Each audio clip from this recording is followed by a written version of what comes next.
Brian Sabian, now an advisor at the New York Yankees, next to Brian Cashman. And I thought, kind of like Bruce Bochy, you just assume that they're going to retire and they're going to go away and they were done. Well, that's what we were told. That's what we were told. Brian Sabian, one of the great executives of Bay Area sports history. The tenure he had with the Giants, I believe, is the most successful tenure or stretch, I should say, in San Francisco Giants history. Oh, yes, by far. By far. Yes. So I don't remember Sabian getting praised. I don't remember Sabian having a plaque on the wall, a send-off, a tribute, anything. Why? Why? It's funny that you bring this up because I remember when Dave Righetti was ushered out. You remember that? Yep. And I lost my mind. Remember when that happened? Yeah, I do. And part of my thought process behind it was this.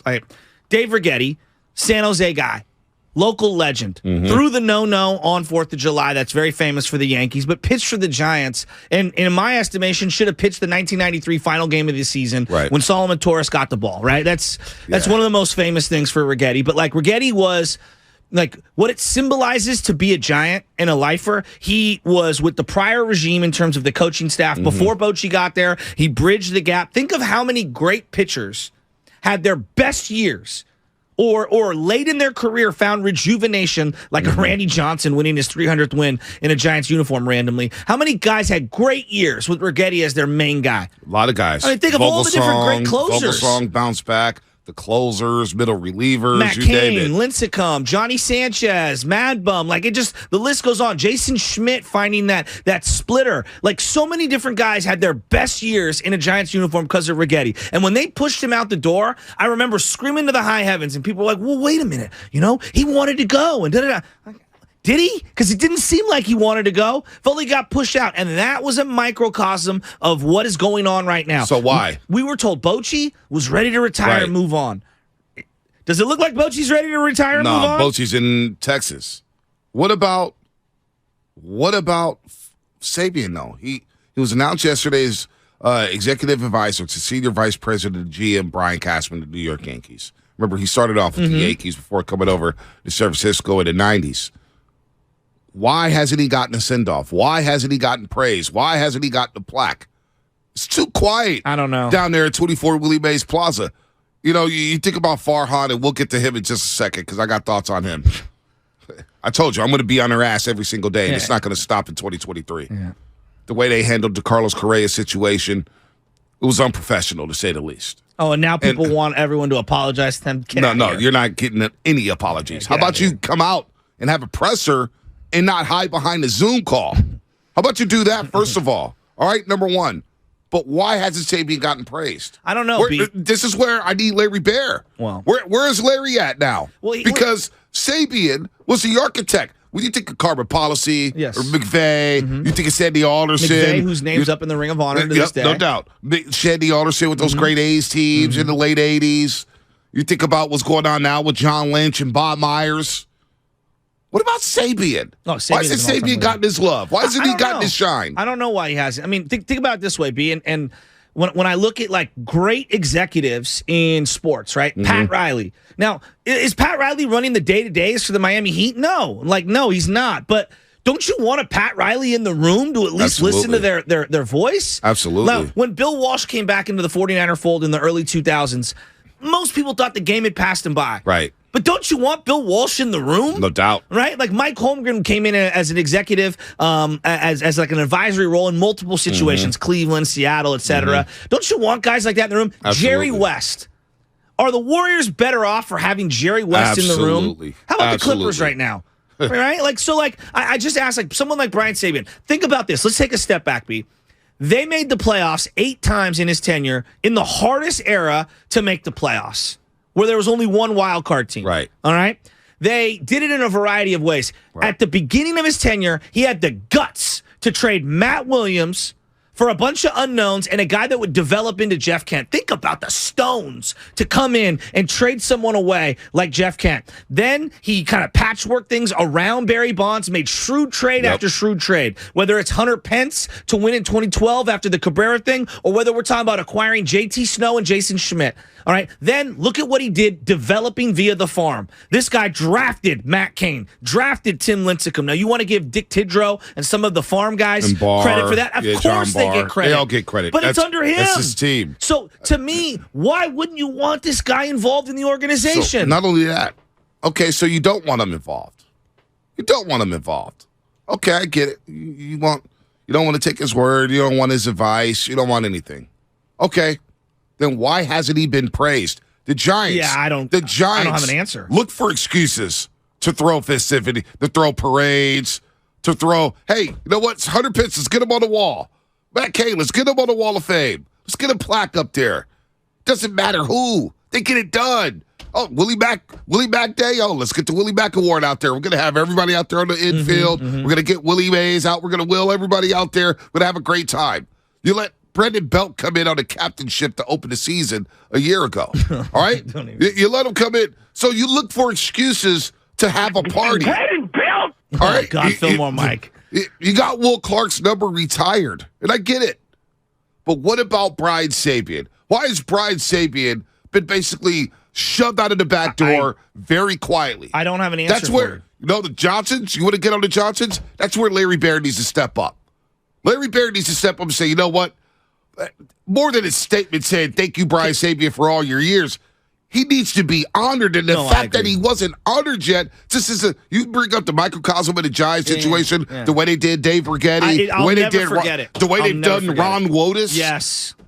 It's a complete farce on what's going on with the San Francisco Giants right now in their organization. Did you see Flannery's post yesterday? And a lot of people think that Flannery's gone off the deep end, but Tim Flannery is a baseball lifer. Now, he's probably more hardcore in the old school baseball than even I am. And you know me, I'm kind of more old school than I am new school. I'll embrace some of the new stuff.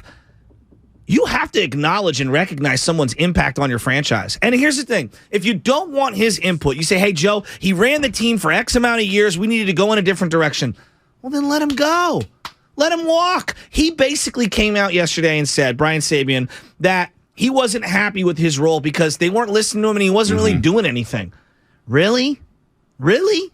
It's on Farhan. Well, but that to me, then why even have him in a role just to be a ceremonial guy at a desk? Weak. That's weak. Nobody wants to be like that, especially someone who's a competitor and a three-time champion. A three-time champ. Not once, not twice. Three-time champion. And from 97 to 03, this franchise was booming. It was booming. It was up there with the Red Sox and the Yankees. They were right there knocking on the door for World Series. He was the king of the Bay. Let's call it what it is. The Giants were the king of the Bay for 6 years. They were the king of the Bay. And that was under Brian Sabian. Yes. Now, I switched my focus to Farhan Zaidi.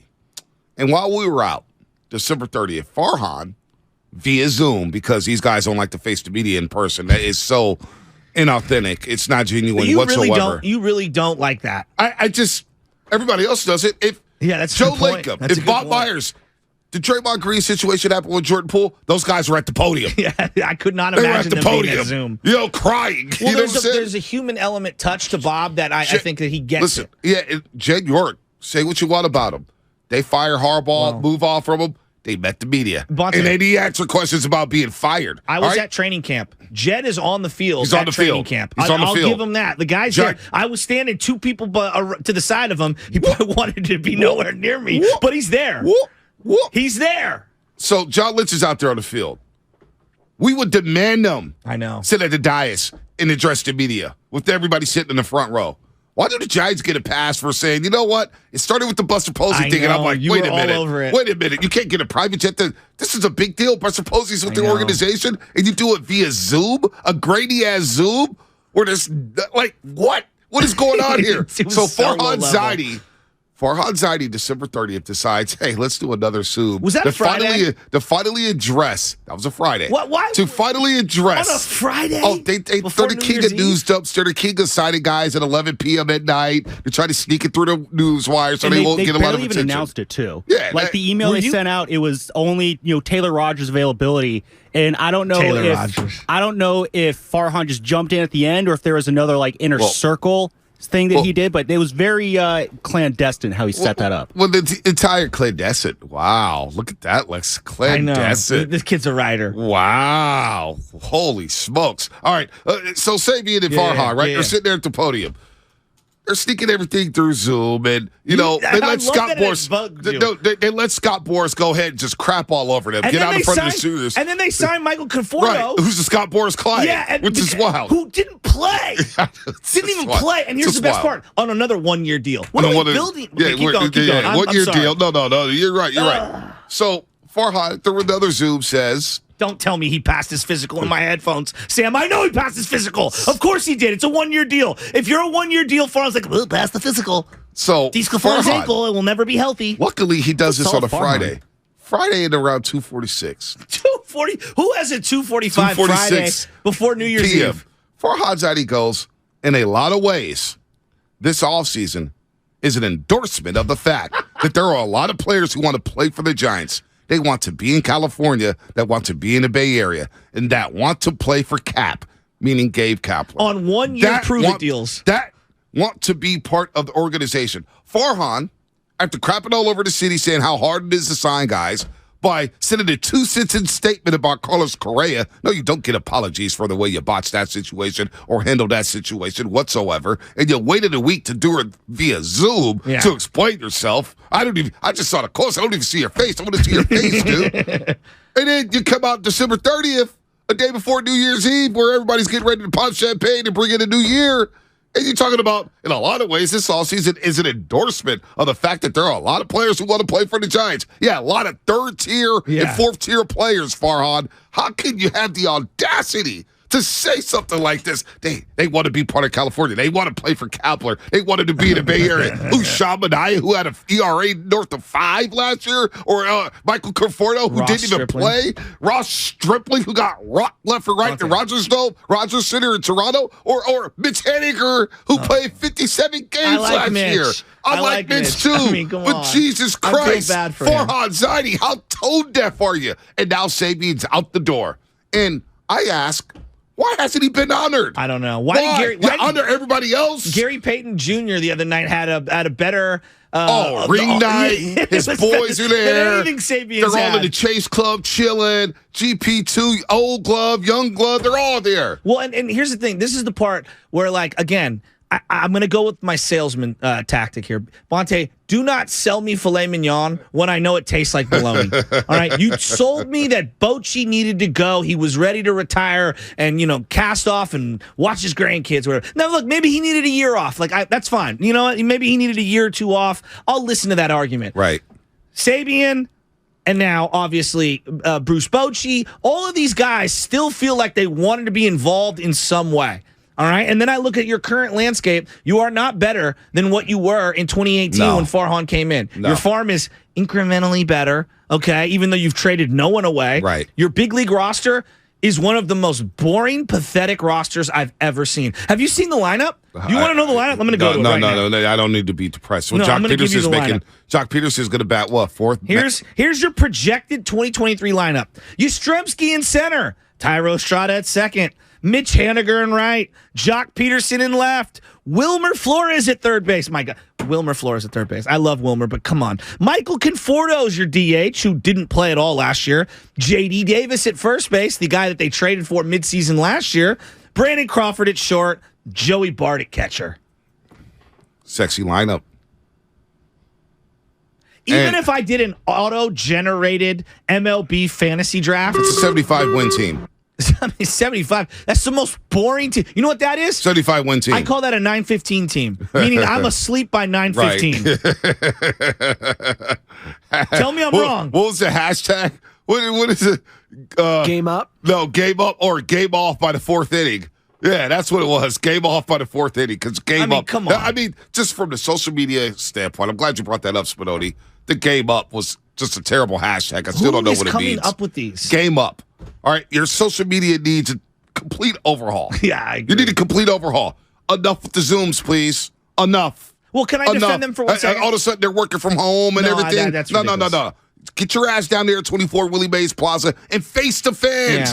Face the media. Well, look, don't hide over a Zoom. If you're going to criticize the media, let me give you one good thing. If you're a baseball coach out there, Little League, or if you just want to get your son or daughter involved in the fundamentals, Kai Correa in 2021 put out an entire, on the YouTube page for the Giants, all of this, how to train like an infielder. That's good. How to train like It is cool. brilliant. Cool. You want to feel good about one person in the organization? Kai Correa is a savant. You should see these drills and Tim working with Luciano and stuff, but it's more like the drills and things like that. It's incredible. Dude, that's the one thing I'll defend them on is that one little thing. They spent so much money on nothing. And then I get a quote from Farhan Zaidi, the president of baseball operations, who didn't want to hear from Brian Sabian, who obviously didn't want to have any input from Brian Sabian, the greatest architect in Giants baseball history, in San Francisco at least. And you didn't want to hear from him, and then you want to New Year's Eve, oh yeah, Shasky and Bonte are off, Morty Rosa are off, so let's sneak this in. In a lot of ways, this offseason is an endorsement of the fact that there are a lot of players who want to play for the Giants, that want to be in California, that want to be in the Bay Area, that want to play for Cap, that want to be part of the organization. Aaron Judge is laughing at you. Carlos Rodon is laughing at you. Kevin Gausman is laughing at you. How does the Little League Crabs here in San Francisco, or the Seeds, shout out to my boy running the SF Baseball Academy, how do they have a more potent lineup than the Giants? I don't know. Farhan Zaidi, folks. I'd rather watch them bat, these like Little League SF YBL teams, than I would rather watch the San Francisco Giants bat right now. And then here, the Carlos Rodon thing cracks me up because, we'll just find the next one.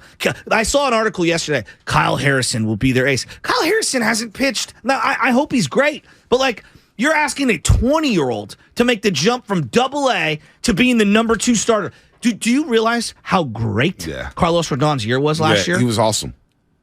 No, he was like all-time great for lefties in Giants history. And he just walked. With an organization that has Madison Bumgarner involved in it. Look at this. I'm so mad. 650 Xfinity Mobile Text line. I'm so mad we got the Rogers brother. He was terrible last year. Well, somebody told me on Twitter, he got over 30 saves, bro. Oh, that was Smash Mouth. Smash Mouth was arguing me. They were arguing me about Rogers. Saying, oh, man, he was great. I said his ERA was at 4.5. We know what kind of rallies Smash Mouth attends. But like the Rogers brothers thing, I'm already over it. All right? I'm already over the Rogers thing because like I'm seeing like, the Twins, they get to play together. And I just build a good team. Like, I don't need all the sideshow stuff. You know what brings me to the ballpark? A really good, fun team.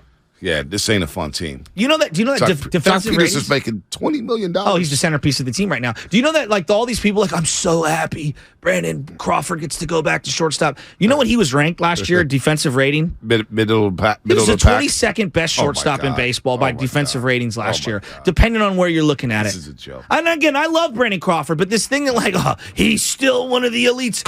Do you watch baseball? Yeah. It's all like young 20-year-olds playing shortstop.